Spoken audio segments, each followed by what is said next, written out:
Welcome to CLEA'S World. I'm Clea, and today I'd like to share with you more information I received from 25th Dimension during my last BQH Beyond Quantum Healing hypnosis session. In this case, the hypnotist was Lorrayne, so I'll be reading from a transcript where Lorrayne is asking me questions I've prepared in advance of the session, and where, when I refer to me, I'm speaking on myself under hypnosis, which means the answers are coming from a 25th. Before we move forward, I'd like to ask you to please subscribe to my channel if you haven't already done so. Do give this video a thumbs up if you could, and also leave me a comment below to let me know what's going on with you. We have a great community. I love reading all your comments. I reply to all of them, and I really love and enjoy the interaction. This has really been the most fun part of everything that's been going on lately for me, because there's a lot of weird stuff going on in the world. So I love that we are connecting and just sharing experiences and so on. It often gives confirmation for a lot of the stuff 25th has told us. So I would love for you to add your your observations. All right, I'm going to start reading here. So Lorrayne, okay, are animals only on the team of the light, or there are some who are also on the team of the dark? If there are none who are dark, why not? And what about those animals that seem to do very cruel things to other animals? Me. Yes, so there are animals who are dark, actually, because again, it's just essences, and essences are like us. So there are animals that are dark. Now, dark. We have come on this planet to associate dark with doing some specific things that we consider extreme. So we might think of something like somebody robbing a bank as being dark, but no big deal, right? Who cares? Really. Whereas we think of somebody, for example, who's sexually abusing a child as being, wow, that's really dark. That's where we draw the line. And other things of that nature.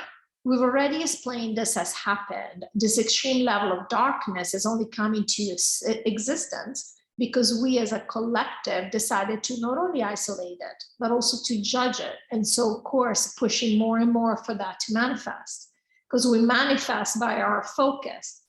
So whether you're saying, yeah, this is a great idea, or you're saying, oh, wow, this is horrible, you're doing the same thing. You're giving all your attention, energy, and focus to that reality so it can manifest. We've been trying to explain this many times by saying the only way to collapse our reality is by removing your focus. But we don't want to remove our focus. We're obsessed with the fact that certain things have happened here. And so animals have not gone through this. Animals, first of all, they have no veil. They have no amnesia. And they've not gone through what we consider extreme acts of violence, extreme acts of terror, that kind of thing. So they're not, when we say dark, they're not quite dealing with the same degree of darkness, what we consider darkness. Because again, there are things that are not of the light that we consider as being fine. For example, porn. You know, a lot of people say, well, porn is wrong, but you wouldn't, or it certainly is from the dark. I think it's pretty obvious that it's not a light thing or a loving thing. But at the same time, nobody would think, oh my God, the people, porn stars, maybe they wouldn't be your best friends, but nobody thinks of porn stars like some kind of criminal. That's what we mean. Like, we like to create a hierarchy, like degrees of darkness based on personal judgment. Because there might be somebody who's extremely Christian who thinks that porn stars are the devil, okay? So we're talking in general here. We're trying to explain that we on this planet have different degrees of judgment for different degrees of darkness. Animals don't have that. First of all, they don't go to these extremes because, again, they've never put up the resistance. So they've never isolated things a certain way. So when we say dark, it might simply be that an animal is more aggressive than others. When we say dark, it must simply be that an animal is eating his own child because it's competing for territory or whatever it is. This is what we mean. These are acts of the dark, acts of darkness. Now, animals, just like when we are on New Earth, we all have, because their essences are like us, just because they look different here doesn't mean they're any different from us. So on New Earth, we already said that we are going to realize we have all the darkness inside of us, just like we have all the light inside of us. Nothing ever happened outside of us, ever. And just because here it looked like he was Joe as opposed to Bobby doing this. It doesn't mean I didn't do it, okay? I participated as much as they did. And so animals don't have this deceit, the self-deceit. So they express whatever they happen to express, and there is no judgment for that. So some animals do show up as being darker, if you want to see it that way, shades of darkness, shades of light. They show up and have darker behavior, whatever that looks like, you know, aggression or whatever it is. And it's perfectly fine, because we all are everything. And of course, they're experiencing different things. Nothing wrong with that. They want to have experiences. They want to see how things feel. So they have the same needs that we have. They just don't have the same illusions, the same veil that we're dealing with. That's all. Lorrayne, thank you. Are essences and NPCs who believe the thing is good for them, but then die or get injured from it, use this experience to show that the thing is bad and must be recalled? Is this part of their mission, or is dying from the thing just another way of taking oneself out? Me. Yeah, so both, in the sense that they can use that as, say, hey, I'm going to show something, right? But it's first and foremost a way to take yourself out, just another way. They're all the same. You're tired, you're moving on. You're like, I'm done. Here, let me use this way. But no, in the sense of what the question was trying to get to, which is, do these essences come in with a mission, which is to show that these things are bad? No, because an essence doesn't have to have a mission. An essence comes here to have fun, to experience things, period. It is a human idea that in order to give purpose to our lives, we have to have a mission. We don't have to have a mission. We've even said the 12,000 don't have to be one of the 12,000. We've even said there are people that could be one of the 12,000, because again, it's nothing special. Everybody's capable of doing these things, but they're not interested. You don't have, there is no sense of duty, as in you have to do certain things. So an essence will not come in to say, hey, at age 48, I'm going to take myself out by suicide because I got to show my sister, you know, that she did this wrong or that wrong, or whatever the reason might be. We don't do this. We just take ourselves out a certain way because we want to experience that. That's it. That's it. So could an essence decide, hey, you know what? Look at what's going on. Everybody thinks these things are great. I think they're shit. And they were laughing. And so, yeah, I think I'm going to take myself out with that. I got to go anyway. And so maybe, you know, maybe they think twice about this. Sure, but it doesn't mean that that's your mission. That's what you came here to do. I was very curious about this, so I'm glad that they answered it, and it does make sense for me, because I've heard other people say that, you know, this is your mission, you come here to sacrifice like that, and I do like the sentiment behind saying these things, because they're trying to say, don't judge these people. You know, they made this mistake, or maybe it wasn't a mistake, they wanted to do it, don't judge the sleepers, basically, because everybody has a different mission and purpose. So I like the sentiment behind it, but it's just not correct to the extent of these people came here to do this. Okay, we didn't have to do this. We just have a lot of low quality, low vibrational choices available to us on this planet, unfortunately. And so to take ourselves out, we use some means that are not so pleasant. And when I think of this planet, I think of it as a secondhand store, where you just get what you get, as opposed to being able to go to a place where everything is luxurious, everything is great, first quality, and then you get those choices. Unfortunately, that's not what we had here at this time. Lorrayne, thank you. You've told us that an essence is getting something out of sexual abuse, for example, that might lead it to awakening. But that on a higher vibrational planet, the same goal, the awakening in this case, will be achieved without having to go through something as difficult as sexual abuse. What can lead an essence to awaken in the higher consciousness planets if they don't have this kind of painful experience to push them in this direction? Me. So they're telling me that you could literally awaken by smelling a flower. You don't have... We associate strong experiences here as being triggers for awakening, which is what the question is referring to. Normally, pain will catch your attention, won't it? We want it to stop. And therefore we're like, oh my God, what do I need to do to stop it? But it doesn't have to be that way. You could literally smell a flower and have your awakening, because maybe it reminds you of something. You set up the trigger to be that particular scent, or maybe a memory. And all of a sudden, maybe you realize, oh, look, this is God. This is source. Oh, look, the Fibonacci code. And they were laughing. Whatever it could be. Because why is the awakening happening? Is it the flower that woke you up? Is it the sexual abuse that woke you up? We know the answer to this. It's never external. The trigger is not about the trigger. You set yourself up to awaken, and therefore it doesn't matter what you encounter. You will awaken. You could open the window and make a mistake and knock yourself on the head and awaken. It doesn't have to be any particular way. We think here, the reason here it happens so often, pretty much all the time through painful experiences, is because we live in such a dense reality that we're not capable, we're not able, we're not capable, we are capable, of course. We are not able to easily discern things. We live like in a soup of denseness where it's hard for us to know what's what. So we get distracted, we get unfocused, we get lost, we get confused, because there's so much coming at us and we don't go inside. We don't focus on what is true. Clea likes to say she goes to her heart, but again, we already said it doesn't have to be your heart. You can focus on your left hand. It doesn't really matter. What we mean is you don't go inside, you don't connect to your higher self. Now, the higher self is always trying to push on us, not just in the direction of what it wants to experience. In this case, you set yourself up for awakening. Your higher self will send you experiences for you to get towards that awakening.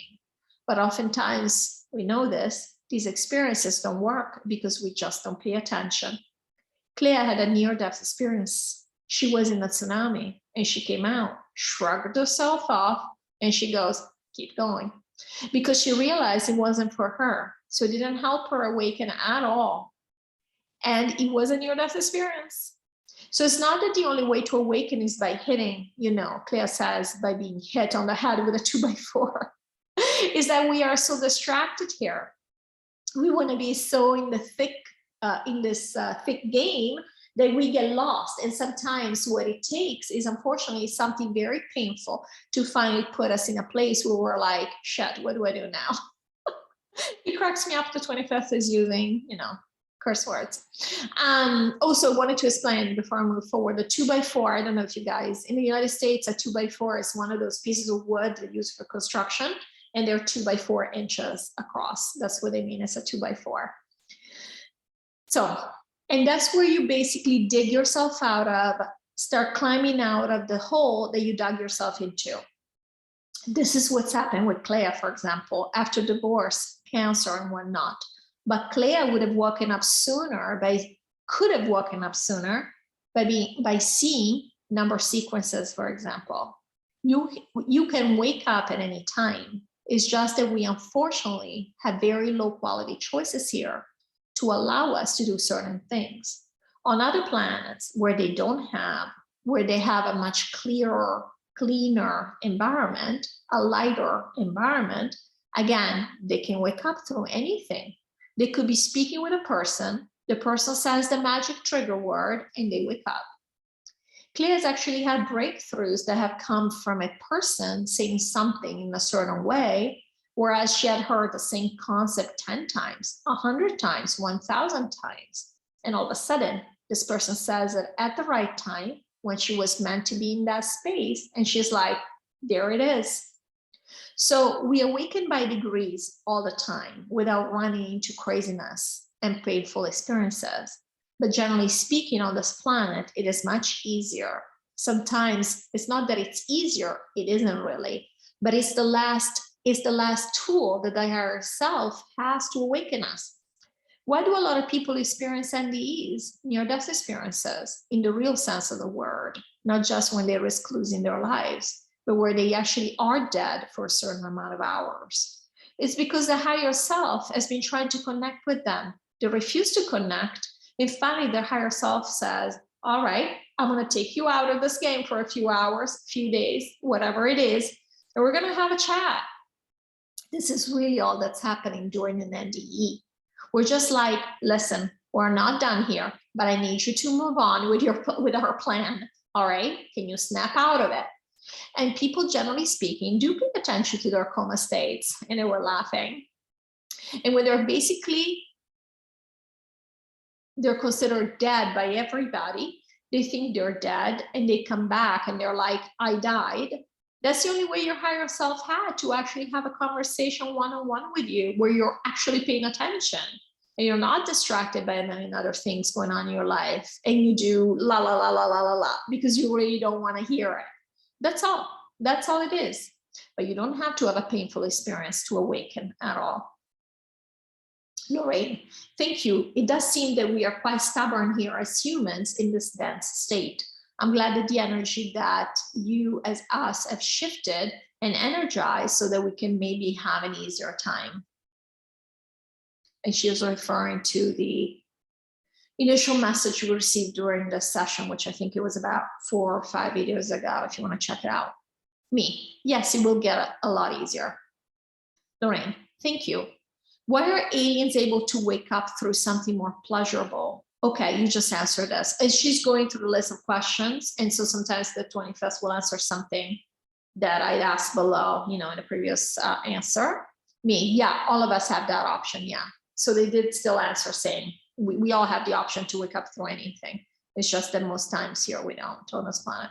Lorrayne, wonderful. You said that the tunnel has been open for 8 years because this takedown could have happened any time because it has already happened. And we're just focusing on it right now. What do you mean by it's already happened? We understand there is no time. However, I thought this takedown was a new experience, and that's why so many of us are focusing on it. How could it have already been happening? How could it have already happened? Who created this experience before now? Did it happen when it was intended by source and I was simply focusing on it now? So you guys, if you watch any of my previous videos, I am fascinated and obsessed with this concept of time. And the 21st has given us so many explanations around it, but it's just not an easy concept for us to grasp here when time is very much part of the rules on this planet. So this is another question to have them explain basically how this works, because they did say, this was a quote from one of the previous transcripts where they answered this question about the tunnel by saying the takedown has already happened. We're like, what? I mean, we're experiencing it as happening now. So this is their answer. That's exactly right. It happens. Everything happens in the moment of intention. That's when you manifest things. But in this particular reality, things are dense and they take a certain amount of time to come to fruition. For example, if you were on a different planet, it might be faster, okay? It's just the way that you experience it, because the reality might not be as dense. So that's when we say time doesn't exist. It's just a matter of vibration. And so in that sense, yes, it has already happened, which doesn't mean we are reliving it. We're actually going through the motions of seeing it happen in real time for the first time in that sense. But it's already envisioned. It's already happened. There's no way to not have it happen. And it's already happened the moment it was intended. It's when it happened. It's when it was put in motion, in other words. And so the people that you say in the future, and again, there is no future, but let's say at some point one of the essences wants to live through it.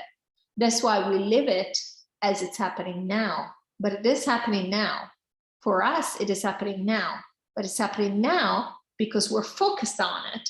But it has already happened. It's already been intended. It's like it already is. We're already just focusing on it and looking at it now. So I don't know if this clarified anything. It might have actually confused things further, but I've had to reread this section several times. And I'm sorry, I have allergies here. They're like the flowery things floating in the air. And I'm like, oh, it makes me go crazy. All right, Lorrayne, Thank you. So are we still on, quote unquote, the time frame that you have said earlier? Is in this comes down at the end of July-ish because you energize things? Will this be accelerated? No, it's the same timeline, but the timeline is not the end of July, it's the end of June, first week of July. So this is what they have been telling us for the last few sessions, that by the end of June, everybody who's supposed to go with the aliens will be gone, and then we'll leave shortly after that. Within a handful of days, not even a week after that, we'll be gone. So it could be the end of July or the first week of June, more or less. Now, don't call me on June 7th and say we're still here, because I'm just passing on what I get. But I'm really hoping this is the timeline, because I don't know. I don't even have a plan B, really. Every time I think about a plan B, I'm like, I don't want to do this anymore. So I'm sure many of you are feeling the same way. All right, Lorraine, thank you, God, source, me. Thank yourself. You can thank yourself. Lorraine laughing. Thank you, me. Thank you, us. Thank you all. And the 25th was laughing here. Lorraine is very funny. Okay. You said that widespread activity of, I can't say this word, SATANIC, pedo, and then philia, will be in the history books because they have to know not to repeat it. But on Earth, we always say that history repeats itself because we never really learn. As a case in point, we just went through something with this pandemic that very closely resembles Nazi Germany. And wars are always a huge hit with people, no matter how many times we've seen that they are done for money and only cause destruction. So how come they will learn from this now? Is it because on the of a different vibration? And if so, is it not the higher vibration that's making the SATANIC, pedo, and then the rest of the word is philia, obsolete, as opposed to the essence's newfound wisdom? After all, you already told us that we all know what's going on, but that's not stopped us from supporting this darkness in the past. Yes, so what's happening, the reason we say that history repeats itself as in we don't learn anything, because we have been in a way stuck in a loop. In the sense of this last reset, for example, we have decided to take this down. So we're just living through this very boring reality where the same ideas are done over and over and over. Yeah, like wars, like famines, like killings, violence. So yes, very boring. Where it's just repetitive and redundant, which is the reason we're moving on, because clearly we're not coming up with anything interesting. So in that sense, we say history repeats itself. History repeats itself just because we're bored, where we're like, we're just not putting the effort, and we're not even allowed to put in the effort because of the vibration where we're at. We're like the dark immediately squashes, a lot of new things. But so it's not that people in other planets, for example, or in the 3D chambers, all of a sudden they are wiser than us. It's that we are stuck in a repetitive cycle. And also because we really weren't interested. Knowing that this is coming down, we really weren't interested in overhauling everything. We knew that we couldn't. We have tried to introduce better ideas. Better as in things that would help us balance out reality. So lighter ideas. But again, we haven't been allowed to do this. So it's not that we are not wise, it's that we have gotten into a very polarized reality and we haven't been able to affect certain changes. So in the 3D chambers, they're not in that vibration anymore. So of course it's easier for them to realize, to look at something. They're going to think it's far away in the past. And so they're also going to be able to not judge it with the resistance we have. They'll be like, oh, look, barbarians. They were still taking these things. Or they were still doing experiments, vivisection, experiments on animals. Oh my gosh, whatever, weirdos, and move on, right? So are they wiser? No, they're us. These are our friends. They were here until a couple of months ago. How much wiser they could have gotten over a couple of months, and they were laughing here.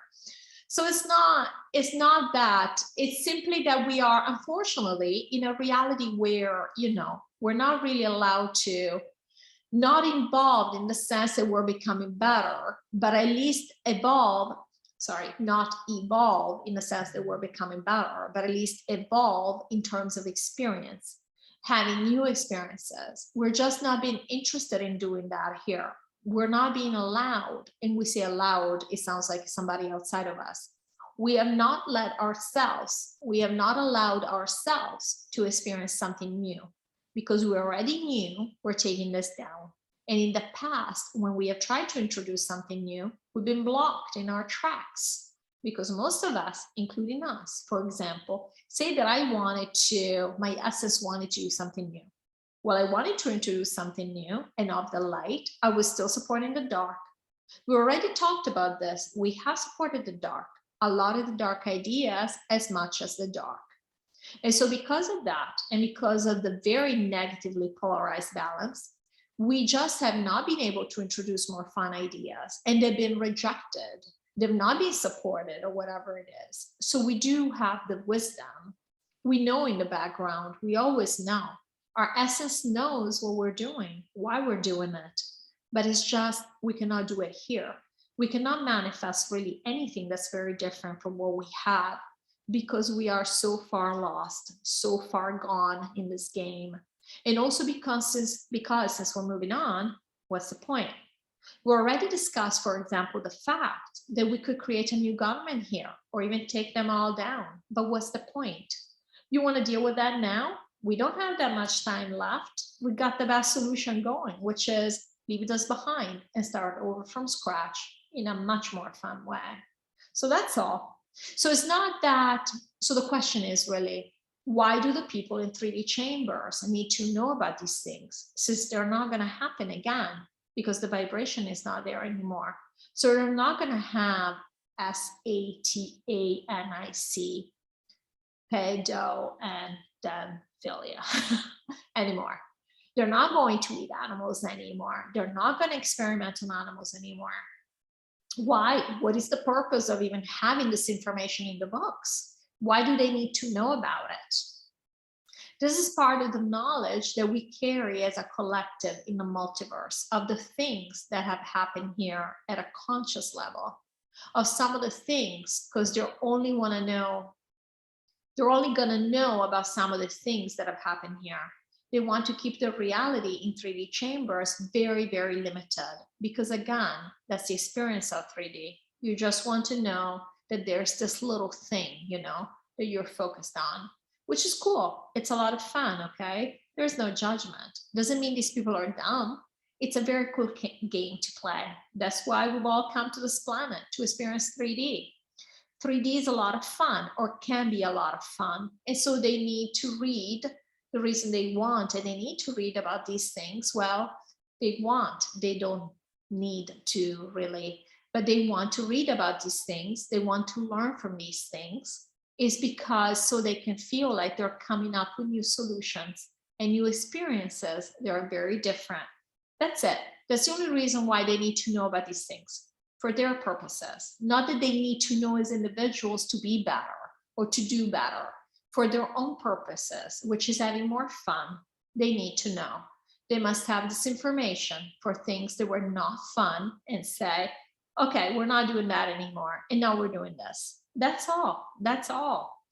They're no different from us. They're no wiser than us. And again, they're us, so they couldn't possibly be wiser. It's like me tomorrow. I go to France for a week. It doesn't mean that all of a sudden I become a different person. I'm still the same person. The only difference in this case for the people going to 3D chambers is they find themselves in a different environment that makes them behave in a different way.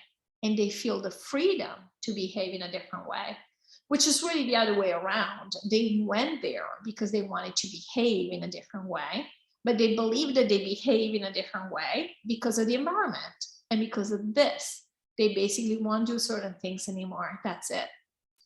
All right, I hope you enjoyed this video. Thank you so much for watching, and I'll see you in the next video. Take care. Bye.